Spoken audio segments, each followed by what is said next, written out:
Câu chuyện ngày 30 Tết. Mến chào quý vị. Tết Nguyên Đán hay Tết cổ truyền là nét đẹp văn hóa truyền thống từ ngàn đời của dân tộc ta. Không khí ngày Tết, con người và cảnh vật ngày Tết cũng trở nên thật đặc biệt. Những câu chuyện kể về những ngày Tết chắc hẳn làm cho ta bùi ngùi xúc cảm, mong đến những phút giây bên gia đình, người thân, đặc biệt là ngày Giáp Tết. Câu chuyện ngày 30 Tết mang đến cho ta hương vị của những người con đang trông ngóng đến đoàn viên. Phước Nguyên TV 88 kính mời quý vị cùng lắng động với câu chuyện ngày 30 Tết sau đây. 1. Ngày 30 Tết. Bà và mẹ bảo hôm nay là 30 Tết, Phượng phải dọn dẹp nhà cửa và lau chùi, sắp xếp bàn thờ cho sạch sẽ, gọn ghẽ. Mẹ đã mở tờ lịch Việt Nam cho Phượng xem. Đây này 30 Tết tức là đêm giao thừa đấy. Ngày này thiêng liêng và quan trọng lắm. Chúng ta phải cúng để tiễn năm cũ đi, đón mừng năm mới đến với thật nhiều ước vọng may mắn. Xem thì xem, nhưng những con số trên tờ lịch chẳng làm Phượng nhớ, chẳng chờ mong, và chẳng nôn nao khi Tết đến. Việc ấy đã có bà và mẹ lo. Khi Phượng thấy mẹ đi chợ Việt Nam về, mua những lá chuối, nếp, đậu rồi bà rửa lá, ngâm nếp, có nghĩa là Tết đấy. Vì những ngày thường bận rộn quanh năm, chẳng ai muốn bày việc này ra làm gì. Nhiều khi bố thấy bà và mẹ bận rộn quá, nói mua bánh trái làm sẵn ở chợ cho tiện, nhưng bà cương quyết không chịu. Mẹ cũng thế, nguyên liệu, thực phẩm ở Mỹ này rẻ quá, chỉ bỏ tí công là có đồ ăn tươi ngon và tiết kiệm được tiền. Mình biết làm tội gì để cho họ ăn lời dễ dàng thế, nên hai người đàn bà này ra sức làm công việc bánh trái với tất cả lòng hăng say và yêu thích của họ. Năm nào cũng vậy, bà gói bánh chưng, không cần khuôn, chỉ bằng tay thôi mà cái nào cái nấy vuông vức đều nhau, y như sản phẩm ra lò từ một khuôn mẫu có sẵn. Lần đầu thì luộc bánh bằng nồi to ở sau vườn với bếp củi, khói lửa lên nhiều quá, hàng xóm chạy sang phàn nàn, bố còn bảo coi chừng họ gọi 911 sở cứu hỏa đến thì phiền. Nên từ năm sau trở đi bà gói bánh nhỏ lại và luộc bằng bếp gas trong gara. Khi bánh vừa vớt ra, Phượng thích được nếm thử, gọi là nếm chứ cô xơi luôn một cái, nếp và đậu mềm nhuyễn, thơm phức mùi thịt mỡ hạt tiêu. Công việc của mẹ là xay lá gai, do mẹ trồng và hái lá để đông lạnh, tới dịp cần dùng thì mang ra, để nhồi với bột nếp làm bánh gai, nhân đậu xanh trộn với dừa non thái sợi vương vấn mùi nước hoa bưởi. Ban đầu nhìn thấy cái bánh màu đen nhánh Phượng sợ lắm, không dám ăn, nhưng khi ăn thử rồi Phượng thấy thích. Bà và mẹ đã tập cho Phượng ăn đủ thứ món ăn Việt Nam, có cái Phượng ăn được, có cái Phượng không thích. Những lúc Phượng chê đồ ăn Việt Nam thì bà mắng, con này, mày đẻ tại Mỹ nên quên cả nguồn gốc rồi à. Phượng biết nguồn gốc mình là người Việt Nam chứ, nhưng bắt Phượng ăn mắm tôm, ăn tương, ăn giò heo nấu giả cày của bà thì Phượng xin chịu thua, ghê quá. Hôm nay là 30 Tết Việt Nam, bà và mẹ lại làm như mọi năm, bà gói bánh chưng, bà bảo cho đến khi nào già yếu quá, tay run lẩy bẩy không gói được thì sẽ nhường lại việc này cho mẹ, còn mẹ đang làm bánh gai. Phượng giặt giũ quần áo, chăn gối xong thì lau bàn thờ, bà bảo năm mới mọi thứ trong nhà phải mới, cô vừa lau vừa hỏi bà ơi, ngày mai mồng 1 Tết chúng ta có tục lệ lì xì phong bao tiền, phải không? Bà cười hiền hậu. Ông bà, cha mẹ sẽ lì xì tiền cho con cháu, để chúc con cháu được mọi sự tốt lành. Vậy bà nhớ lì xì cho cháu nhiều tiền vào nhé, tiền già của bà mỗi tháng vài trăm bà để dành làm gì? Mẹ mắng Phượng. Con gái lớn rồi mà ăn nói như còn bé lắm ấy, tiền bà để dành cúng chùa, giúp đỡ những họ hàng nghèo khó ở Việt Nam, và mới đây, bà đóng góp tiền giúp nạn nhân bão lụt đấy.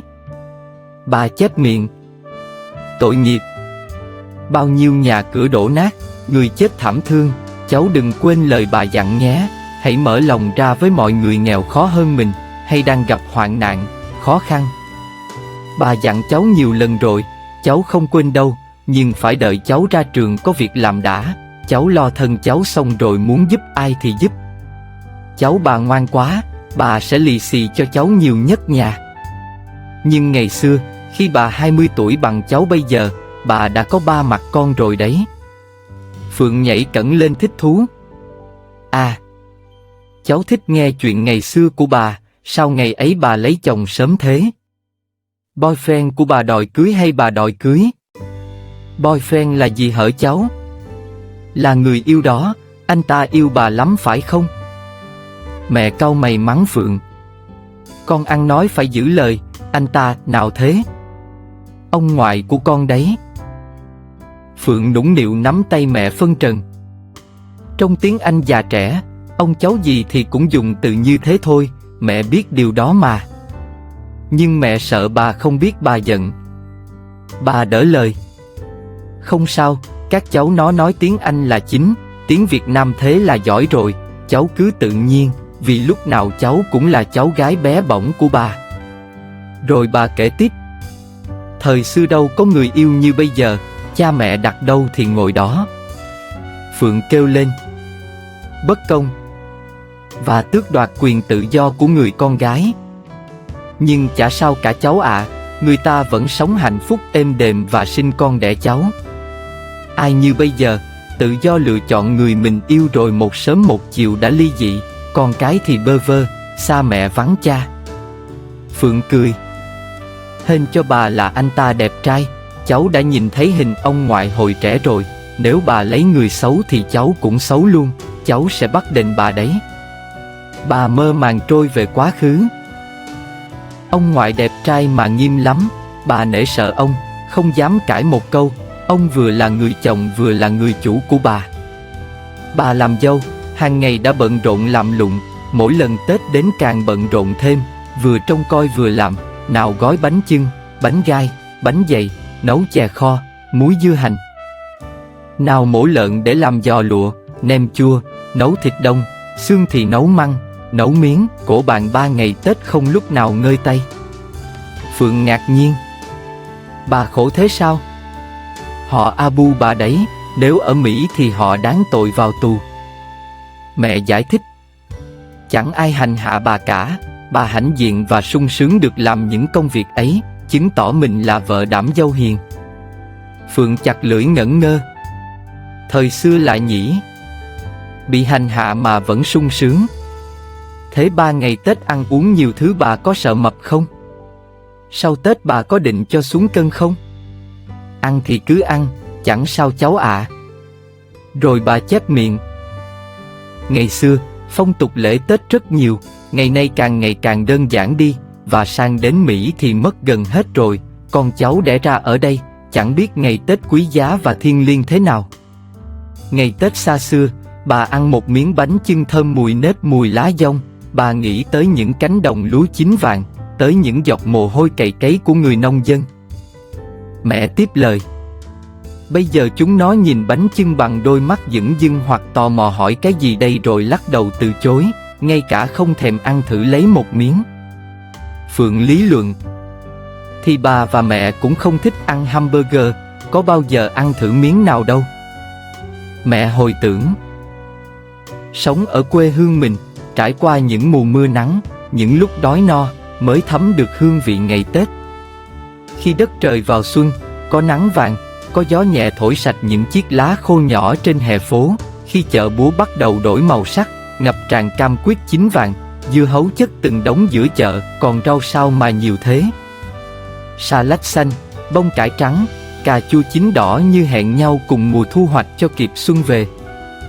Và khi người ta vội vã mua sắm đồ Tết làm như sẽ không còn dịp nào để mua sắm nữa, những hình ảnh đó, cảm giác đó, người Việt Nam tha hương chẳng bao giờ quên.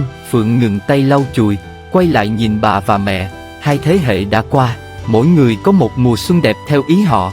Trong bà lưng cọng tóc bạc, trong mẹ tuổi đã xế chiều. Phượng khó có thể hình dung được họ đã từng có những mùa xuân lộng lẫy trong đời, từng bâng khuâng xao xuyến khi thời tiết giao mùa, cây cối đơm hoa nảy lộc.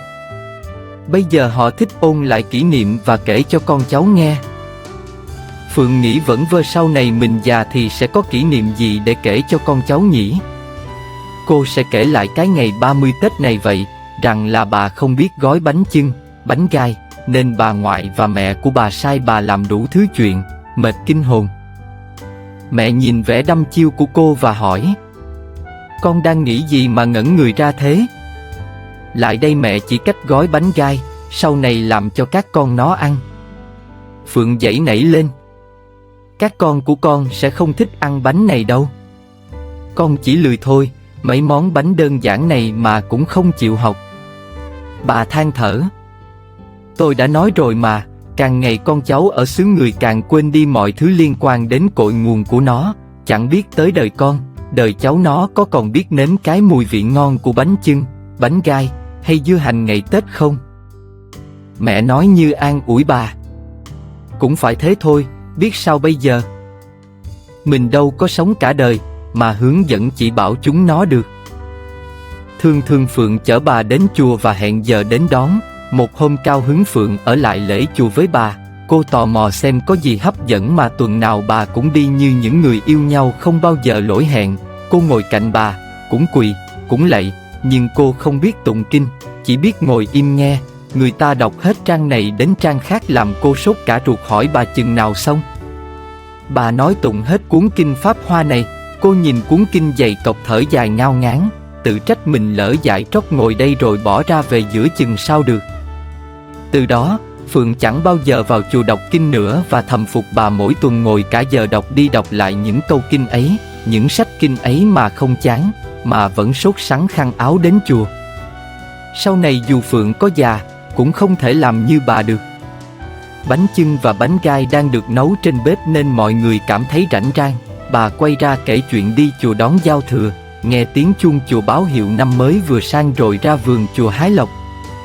Phượng hỏi. Hái lộc là gì hở bà? Cháu hái bất cứ một cành lá nào, gọi là hái lộc đầu năm để cầu ước mọi điều trong năm mới sẽ được tốt tươi như cành lộc ấy. Mắt Phượng sáng long lanh. Cháu muốn được hái lộc, tối nay cháu vào chùa với bà. Bà nghi ngờ. Nhưng đừng có chống chán đòi về nhé. Cô cương quyết. Cháu sẽ ở bên bà từ đầu đến cuối, bà biết không? Cháu sẽ cầu ước nhiều thứ lắm, bà khỏe mạnh sống lâu, bố mẹ cháu cũng thế và cháu thì học hành khá hơn. Phượng ngừng không nói tiếp, những ý nghĩ còn trong đầu là cô sẽ gặp một người tình vừa ý như mơ. Điều ấy cô biết một mình là đủ rồi. Lòng hớn hở, vui vẻ, Phượng dặn bà. Tối nay đi chùa bà nhớ mặc nhiều áo ấm vào. Tết của người Việt Nam, mùa xuân của người Việt Nam, nhưng ở Mỹ này là mùa đông đấy, bà hãy cẩn thận kẻo cảm lạnh bà nhé. Qua câu chuyện, ngày 30 Tết, ta thấy trong lòng trở nên nôn nao hơn để đón chờ một cái Tết ấm áp, hạnh phúc và đong đầy tình thân của những ngày đoàn viên thật quý giá trong cuộc sống hiện tại. Phước Nguyên TV 88 kính chúc quý vị đón cái Tết đoàn viên trong tình thân và vui khỏe an lạc, một năm mới an khang thịnh vượng vạn sự như ý.